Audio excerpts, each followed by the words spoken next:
सोलापूर जिल्ह्यात बेकायदा वाळू उपशावर कठोर कारवाई करण्याचे आदेश पालकमंत्री जयकुमार गोरे यांनी दिले आहेत। यामुळे जिल्हाधिकारी कुमार आशीर्वाद यांनी देखील अधिकाऱ्यांना कठोर पावले उचलण्याच्या सूचना केल्या आहेत। मात्र कारवाई रोखण्यासाठी आजी माजी आमदार आणि तालुका पातळीवरील काही नेत्यांचे फोन अधिकाऱ्यांना येत असल्याची माहिती समोर आली आहे।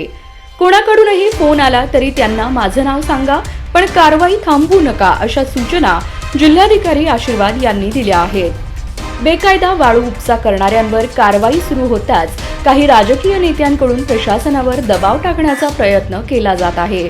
पकडलेल्या गाड्या आणि वाळू चालकांना सोडण्यासाठी फोन कॉल्स वाढले आहेत।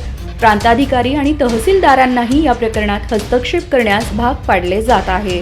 मात्र जिल्हाधिकाऱ्यांनी कोणत्याही परिस्थितीत गुन्हेगारांना सोडू नका अशी ठाम भूमिका घेतली आहे। जिल्ह्यात बेकायदा वाळू उपशाला मूकसंमती देणारे आणि माफियांना पाठबळ देणारे हे नेमके कोण असा प्रश्न आता जनतेच्या मनात निर्माण झाला आहे।